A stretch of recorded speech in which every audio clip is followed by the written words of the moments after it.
Welcome back to Holy Girl Talk, your modern Bible podcast created for women who want to grow in faith, deepen their identity in Christ, and walk boldly in their God given purpose. In today's episode, we dive into the extraordinary story of Esther, a woman whose courage, calling, and divine positioning forever altered the destiny of her people. Though Esther lived thousands of years ago, her journey speaks directly into the hearts of women today who are navigating fear, uncertainty, self doubt, and assignments that feel far bigger than they are.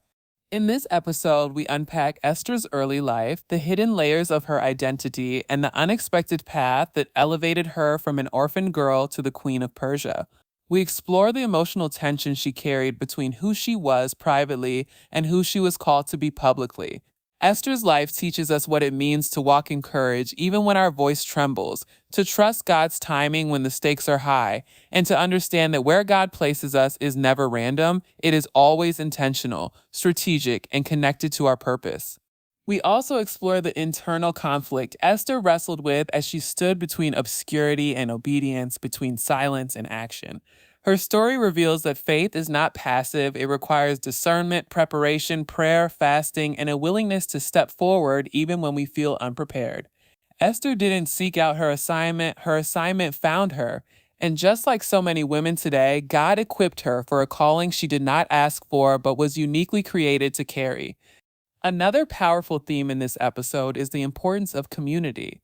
Esther did not rise alone. Mordecai's guidance, wisdom, and covering served as a reminder that God often uses mentors, advisors, and spiritual community to confirm our calling and strengthen our courage.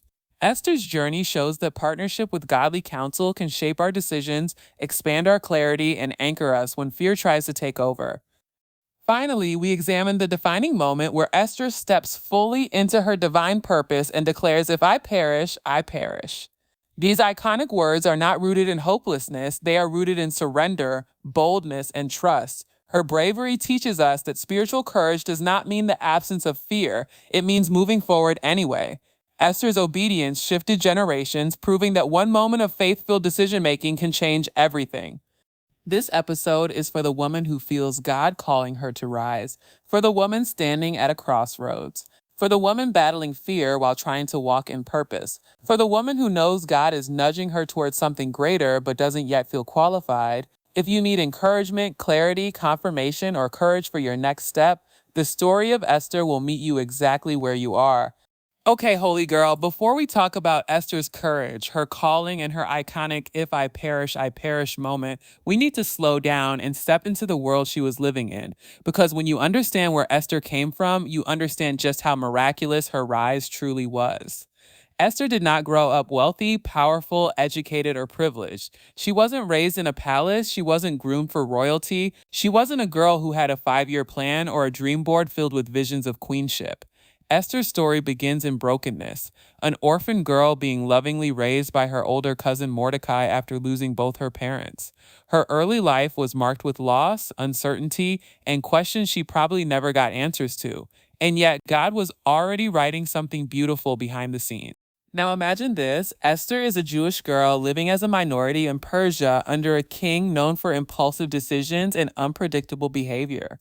This was not a stable environment. This was not a safe environment. This was not a place where Esther could fully express who she was. She had to hide her identity. She had to protect her background. She had to blend in to survive. And girl, let's sit with that for a second, because how many of us have lived seasons where we felt like we had to shrink, stay quiet, or hide parts of who we are just to get through the day?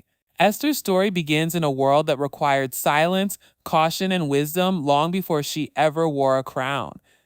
And here's the twist. Esther never chose the palace chose her. She didn't sign up for the role of queen. She was selected because of her beauty, but God chose her because of her purpose. While everyone else saw her as another young woman being swept into a royal competition, heaven saw her as a world changer being positioned with divine precision. What looked random to others was intentional to God. Esther didn't know that every moment of her life, the heartbreak, the obscurity, the silence, the hidden identity, the ordinary days in Mordecai's home, was actually preparation for something she couldn't yet see. Girl, this is where Esther's story becomes incredibly relatable.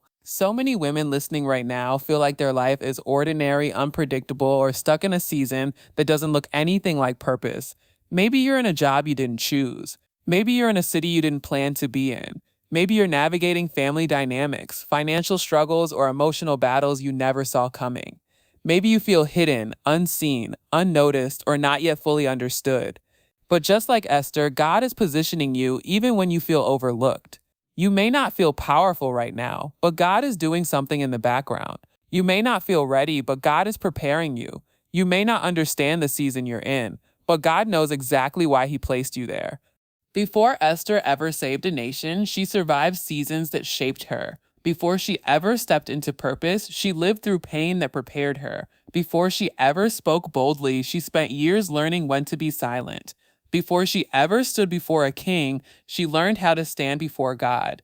Every detail of her early life mattered: the loss, the mentoring, the hidden identity, the quiet obedience. None of it was wasted. And girl, hear me when I say this, you don't have to start in a palace to be chosen for purpose. You don't have to grow up in the right environment to be called by God. You don't have to have the perfect background to be used for something extraordinary. Esther teaches us that God's favorite place to begin a miracle is usually the place we least expect, the quiet, hidden, ordinary moments where nothing looks divine, but everything is being divinely arranged. This is where her story begins, and your story might be beginning here too. Now, Holy Girl, let's talk about one of the most beautiful, underrated parts of Esther's entire story, the way God positions her. Because before Esther ever acts with courage, before she ever speaks with authority, before she ever steps into her calling, God is already moving her into the exact place she needs to be. And what's so wild is that Esther has no idea any of this is happening. She's not strategizing her rise. She's not campaigning for queenship. She's not plotting or planning or trying to force God's hand. She is simply living, obeying, showing up, and allowing God to open the doors she could never open on her own. Girl, the part that gets me every time is the preparation process. Before Esther could even meet the king, she had to go through 12 months of refinement, 6 months of myrrh oil, 6 months of perfumes and beautifying treatments. But this wasn't about vanity or aesthetics. Spiritually, it symbolizes something deeper. God prepares you long before He presents you. Preparation always comes before purpose. Refinement always comes before revelation. Those quiet seasons where you feel like nothing is changing, that's preparation. Those months where you feel hidden or overlooked, that's preparation. Those routines that feel repetitive or unimportant, that's preparation. Those delays you don't understand, preparation. Those moments where God removes people or shifts opportunities, preparation. Esther wasn't just getting ready for a position, she was being shaped for an assignment. And girl, can we talk about the difference between an opportunity and an assignment? Because this is so important for modern women to understand. Opportunities are things the world gives you. Assignments are things God entrusts to you. Opportunities look glamorous. Assignments look divine. Opportunities elevate your life. Assignments elevate your purpose. Opportunities make sense on paper. Assignments feel spiritually undeniable. Esther didn't just receive an opportunity to become queen, she received an assignment to save a nation. And here's the thing, sometimes God will place you somewhere before your confidence catches up to your calling. Esther didn't walk into the palace thinking, I'm about to change the future of my people. Sis probably walked in thinking, how did I even get here? Am I supposed to be here? Do I fit here? And if we're being honest, that is exactly how so many of us feel in the rooms God places us in. You finally get the job and you feel unqualified. You finally move to the new city and you feel out of place. You start the business and you feel unsure. You start healing and it feels unfamiliar. You step into your purpose and it feels too big for you. That doesn't mean you're in the wrong place. It means God placed you there before you fully saw what He sees in you. And girl, we cannot skip over Mordecai in this section. His role is so essential. Mordecai is that godly voice in your life that says, I see more in you than you see in yourself. He represents divine alignment, the mentors, the counselors, the older women, the spiritual guides God uses to confirm our steps and help us recognize when a moment isn't random but purposeful. Sometimes God speaks through people not to control us, but to direct us, guide us, and remind us who we are becoming. Mordecai helped Esther understand something powerful. You didn't end up here by chance, you were placed here on purpose. And sis, this is the message for you today. You are not where you are by accident. Your job is not an accident. Your relationships are not accidents. Your gifts are not accidents. Your opportunities are not accidents. Your closed doors and open doors are not accidents. Your positioning, even if it feels confusing, is not an accident. God is strategic. God is intentional. God is sovereign.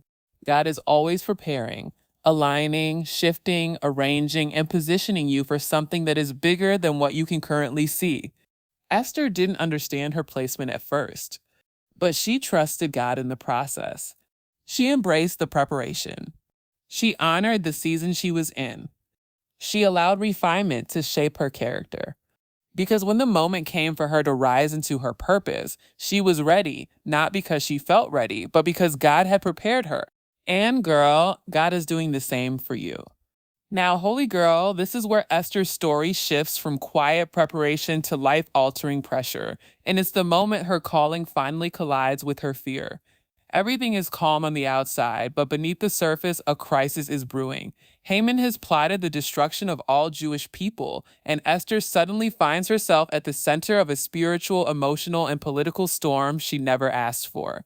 Up until this point, Esther has been navigating palace life silently and gracefully, hiding her identity, keeping her head down, and simply trying to survive in an environment where one wrong move could mean death. But then Mordecai sends her a message that changes everything. The Jewish people are in danger, and Esther may be the only person with the access, influence, and proximity needed to stop it. And girl, imagine the fear that must have hit her chest in that moment.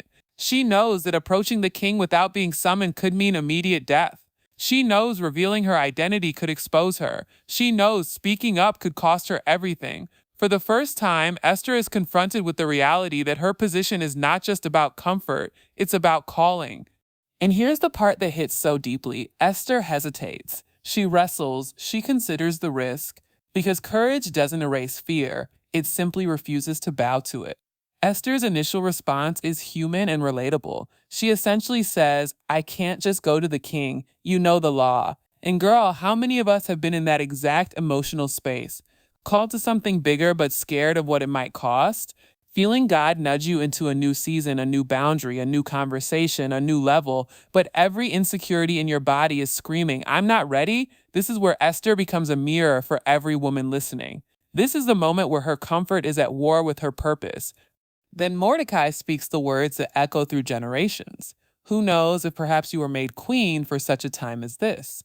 And holy girl, let those words settle into your spirit. Mordecai isn't pressuring her, he's revealing her purpose. He's saying, Esther, this isn't random. You didn't end up here by accident. You were placed here because God knew a moment like this would come. Suddenly, Esther realizes something crucial. The palace was not her reward, it was her assignment. Her position was never about luxury, it was about purpose. Her comfort was never God's priority. Her calling was.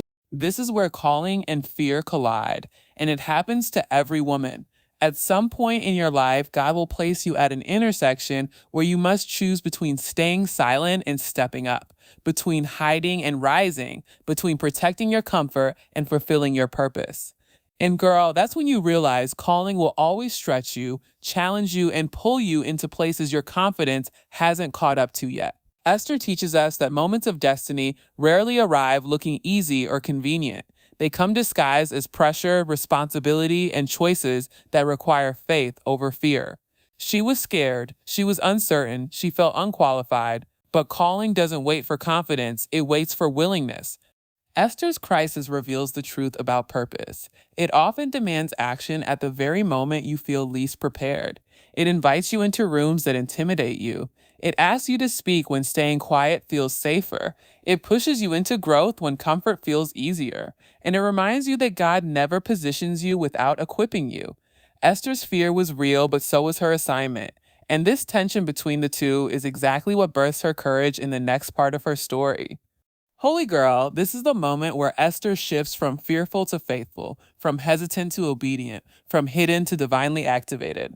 After wrestling with her fear and facing the truth of her calling, Esther does something unbelievably brave. She decides to step forward, even though everything in her circumstances is screaming that it's dangerous. Instead of acting impulsively, she turns first to God, calling for 3 days of fasting and prayer for herself, her maids, and all the Jews in the region. And girl, that right there is a spiritual blueprint. Before Esther moves, she kneels. Before she speaks, she seeks. Before she takes action, she aligns herself with heaven's strategy. She understands that real courage isn't loud or flashy. It's rooted in surrender, wisdom, and spiritual preparation. After those 3 days, she rises with a strength that didn't come from her personality or her confidence, but from the presence of God Himself. This is where she declares those iconic words, "If I perish," which are so often misunderstood as hopelessness.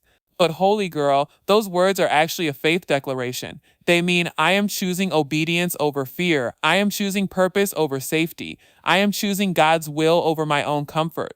And whatever happens is in His hands. That is not despair, that is courage at its highest spiritual form. What's so powerful about this moment is that Esther doesn't march into the king's presence loudly or dramatically.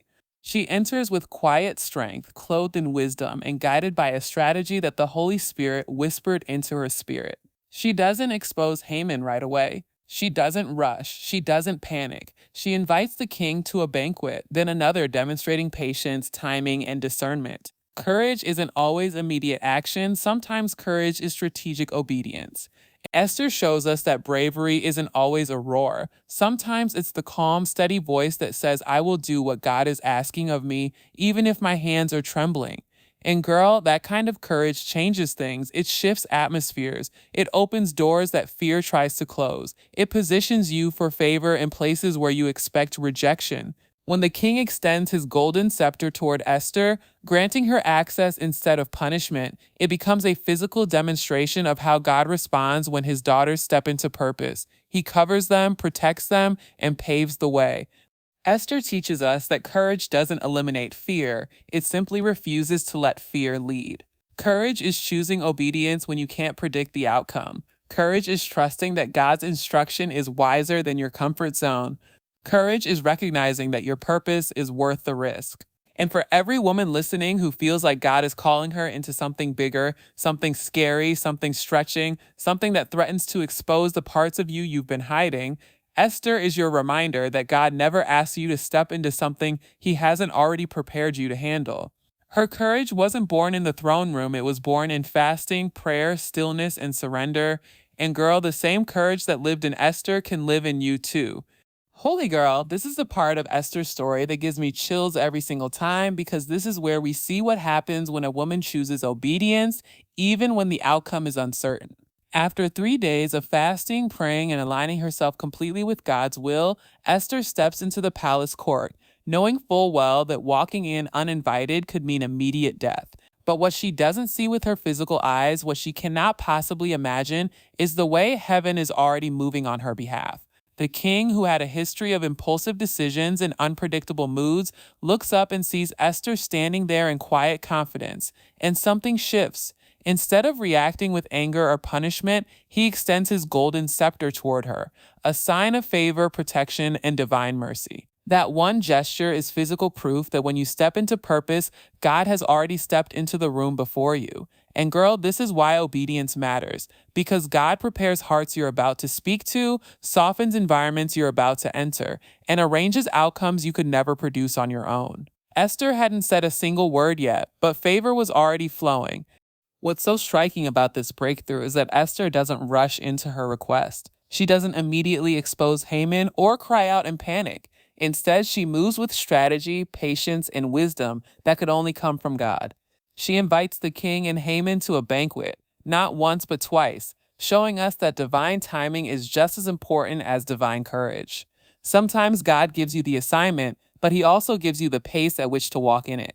Esther could have let emotion drive her, but instead she let the Spirit guide her.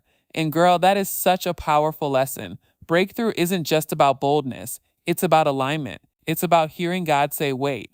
When your fear says hurry, it's about trusting that God will create the perfect moment to reveal the truth. When Esther finally speaks up at the second banquet, she does so with clarity, precision, and confidence. She reveals her identity, exposes Haman's plot, and advocates for her people with a grace that only someone spiritually grounded could carry. And the king is stunned, not at her courage alone, but at the realization that his own trusted advisor was trying to destroy the queen's people. That revelation shifts everything. What happens next is nothing short of a divine reversal. Haman, who built gallows to destroy Mordecai, is executed on the very structure he created. The decree meant to annihilate the Jewish people is overturned. Mordecai is elevated to a position of authority, and Esther is honored, protected, and empowered in ways she never could have imagined when she first stepped into the palace.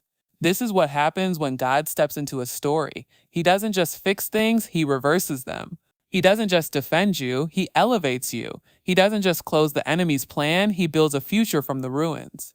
God takes what was meant to harm and transforms it into a testimony that future generations will talk about. Esther's obedience didn't just save her life, it saved an entire nation. It preserved the lineage through which Jesus would eventually come.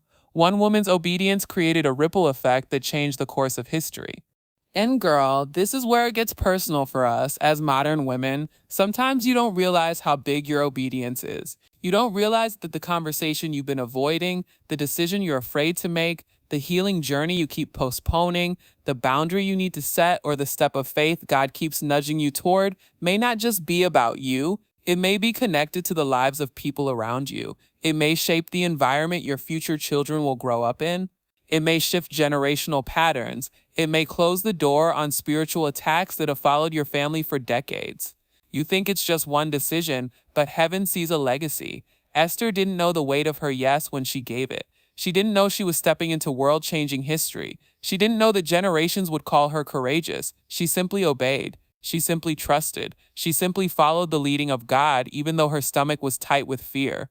Breakthrough often looks small on the surface, but monumental in the spiritual realm. When Esther walked toward the king, she probably looked like a single woman taking a risky step. But spiritually, she was a warrior walking into destiny. When she fasted, it looked like sacrifice, but in the spirit, she was opening supernatural doors. When she spoke, it looked like a conversation, but in the spirit, chains were breaking. And girl, that is true for you too. Your obedience may look simple, quiet, or private, but its impact is loud, powerful, and generational in heaven's eyes. Esther's breakthrough reminds us that God honors obedience with favor, with protection, with strategy, with elevation, and with divine reversal. He takes the risk you're afraid of and turns it into the testimony you'll one day celebrate.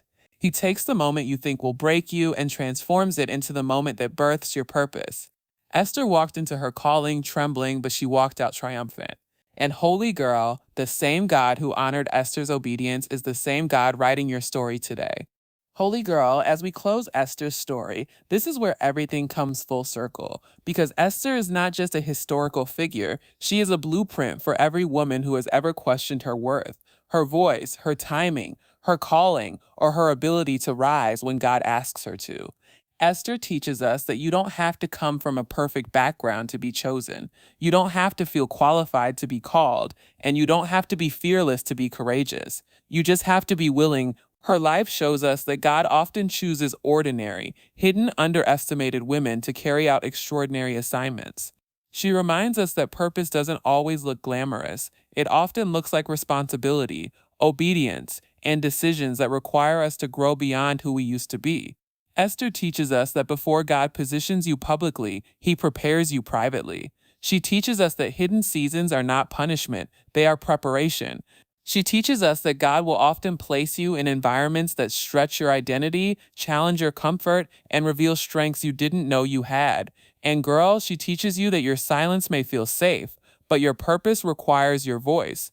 Esther also teaches us that courage does not mean the absence of fear. Courage means choosing obedience even while fear whispers in your ear. It means stepping into a room where you don't know the outcome. It means trusting God with your reputation, your timing, your relationships, your opportunities, and your future. Esther could not predict how the king would respond, yet she stepped forward anyway because she knew who was standing behind her. And sis, that is the heart of spiritual courage, trusting the God who called you more than the fear that tries to contain you. Esther's story also reminds us that obedience is never just about us. Her yes protected generations. Her courage shifted history.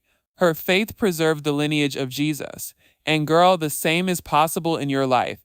Your obedience may shift the atmosphere of your home. Your courage may break generational cycles. Your boundaries may create healthier futures for the women who come after you. Your healing may repair family patterns that once felt unbreakable. Your willingness to rise may open doors for people connected to your assignment. You are not just living your story, you are shaping stories that will outlive you. Another powerful lesson Esther gives us is the value of godly counsel. Mordecai wasn't just a guardian, he was a spiritual mentor, a voice of wisdom, accountability, and clarity. He helped her discern the moment. He helped her understand that her placement had purpose. God often uses wise, grounded people to help us see what we can't yet recognize in ourselves. Esther teaches us to honor those voices, to seek counsel, to remain humble, and to stay connected to people who push us toward purpose rather than comfort. And finally, Esther teaches us that when God calls you, he equips you. When God positions you, he prepares you. When God opens a door, he provides protection. When God gives an assignment, he supplies the strength. You don't walk into purpose alone, you walk with divine backing. Esther's crown did not make her powerful, her obedience did. And holy girl, the same power is available to you. God is calling you to rise, to speak, to trust, to surrender, to believe that you were made for such a time as this. Your life has purpose, your voice has weight, your presence is intentional, and your courage, just like Esther's, can change everything. Holy girl, thank you for spending this time with me today as we stepped into the life of Esther, a woman who reminds us that God can take an ordinary girl hidden in the background and position her for extraordinary purpose. I pray her courage stirred something in you. I pray her obedience encouraged you. I pray her story reminded you that even when you feel unsure, unseen, or unqualified, God is still weaving something intentional into your life. Esther didn't know she was walking into destiny. She was just walking in obedience. And sometimes that's all God needs. One woman who is willing to say yes even when the outcome feels uncertain. So as you close this episode, I want you to carry this truth in your heart. You were created for such a time as this, not by accident, not by coincidence, not by random chance, but by divine design. God placed you exactly where you are with the people you're connected to in the season you're living through because there is something he wants to do through you. You don't need to rush the process. You don't need to have all the answers. You don't need to feel brave every moment of the day. You just need to stay surrendered, stay prayerful, stay available, and stay aligned. God will give you the courage when you need it. God will provide the strategy when the moment comes. God will prepare the room before you enter it. And God will honor your obedience in ways you can't even imagine yet. If this episode spoke to you, encouraged you, or reminded you of your worth and your calling, I want you to hold on to that feeling. Don't let it fade as soon as you hit pause. Let it shape your decisions. Let it guide your conversations. Let it give you the courage to step into whatever God has been nudging you toward. And remember, you are not alone in this journey. We are a community of women learning, growing, healing, and rising together. Before we go, I want you to know that I'm praying for you, praying for your clarity, your strength, your boldness, your healing, and your purpose. If you ever need prayer, if you ever want to share your testimony, or if you have an idea for a future episode, you can email me at holygirltalkpodcast@gmail.com. I love hearing from you, and if this episode blessed you, don't forget to share it with another woman who might need this reminder today. Thank you so much for listening to Holy Girl Talk. Keep walking in purpose, keep trusting God's timing, and keep believing that the story He is writing for your life is more beautiful than anything you could ever imagine. I'll see you in the next episode, Holy Girl. Stay encouraged, stay aligned, and stay covered.